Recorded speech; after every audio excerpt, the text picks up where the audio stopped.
Ramzan special সেহরির জন্য আজ তৈরি করেছি একদম অল্প মশলায় গরুর মাংস দিয়ে লাউয়ের তরকারি।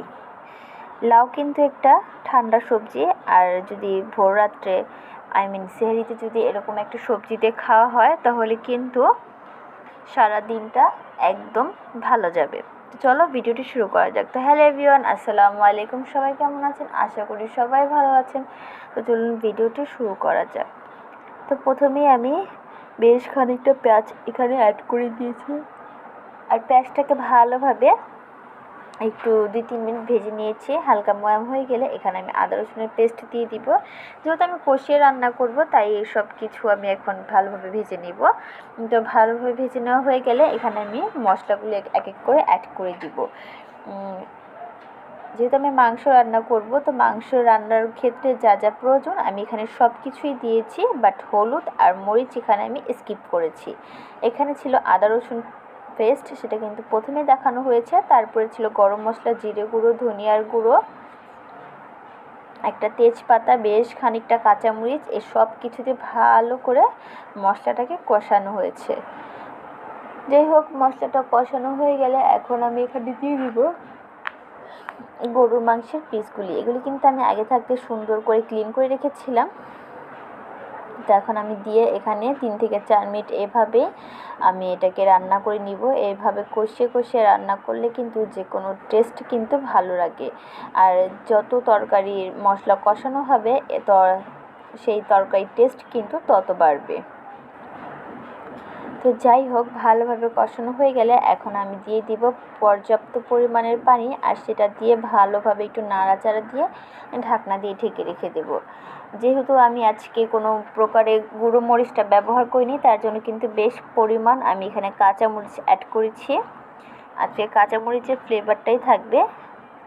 তো এখন বলক, কিছুক্ষণ পর কিন্তু বলকটা চলে এসেছে। যে বলকটা দিয়ে নাড়াচাড়া দিয়ে আমি একদম ধিমা আছে এটাকে রান্না করে নিব প্রায় আধা ঘন্টার জন্য।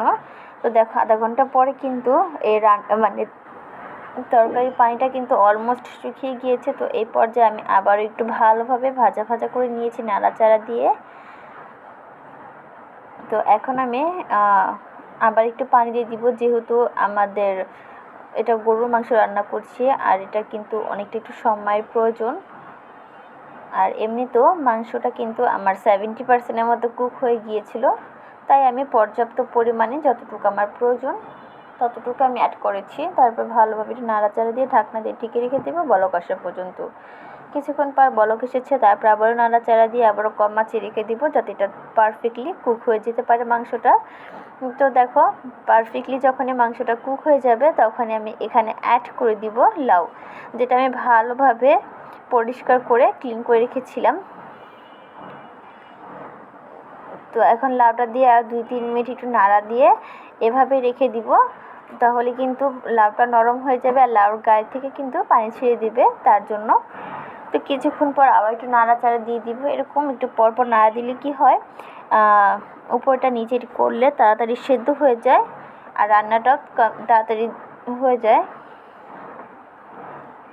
তো অলমোস্ট কিন্তু আমার লাউটাও একদম কুক হয়ে গিয়েছে। তখন আমি এখানে অ্যাড করে দিব ভাজা জিরে গুঁড়ো, সেটা দিয়ে ভালো তো আবার একটু নাড়াচাড়া দিয়ে 2 মিনিট রান্না করে নিলে কিন্তু আজকের এই অল্প মশলায় গরুর মাংস দিয়ে লাউয়ের তরকারি কিন্তু একদম কমপ্লিট হয়ে যাবে।